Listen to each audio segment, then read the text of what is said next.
అయ్యా విష్ణుమూర్తికి నిలువుగా ఉంటాయి నామాలు, మరి శివుడికేమో అడ్డంగా ఉంటాయి నామాలు. శివభక్తులు కూడా అలాగే విభూతి అడ్డంగా పెట్టుకుంటారు, విష్ణు భక్తులేమో నిలువుగా నామాలు పెట్టుకుంటారు.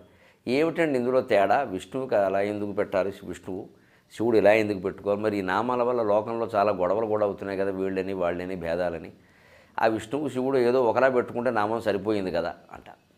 దానికి చమత్కారంగా చెప్పింది ఏమిటంటే, హాస్యం మనం పుట్టించాలి కానీ ఎక్కడైనా పుడుతూనే ఉంటుంది, మనకు ఆ దృష్టి ఉండాలంతే. ఏం లేదా, విష్ణుమూర్తి చాలా సిరిగలవాడు, సంపన్నుడు, డబ్బున్నవాడు.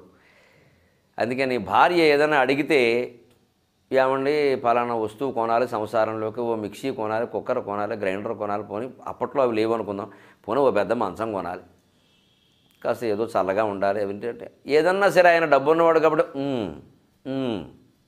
అనేవాడు, అనేవాడు. అందుకని భార్య ఆయనకి మా ఆయన ఎప్పుడు ఏం చెప్పినా బుర్ర నిలువుగా ఊపుతాడు అని నిలువుగా పెట్టింది నామాలు.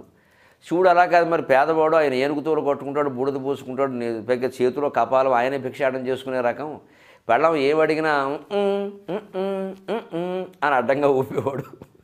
అందుకని ఒళ్ళు మండి పార్వతీదేవి అడ్డంగా పొట్టెట్టి నీ బతుకింతేం చెప్పింది, ఎప్పుడూ అడ్డంగా ఊపుతావు, దేనికి అనవు సంత, మా నాన్నకి తెలియక నీకు ఇచ్చి పెళ్లి చేశాడు నన్ను అని ఆయన విష్ణువు అన్నిటికీ అని అనడం వల్ల అలా పెట్టారు బొట్టు, ఈయన అడ్డంగా అనడం వల్ల ఎలా పెట్టారు అంతే. అబ్బాయిని చెప్పావు వ్యవహారం అంతే, మనకి తెలుసా ఎందుకు పెట్టారో అదేదో చెప్పావు అంతే.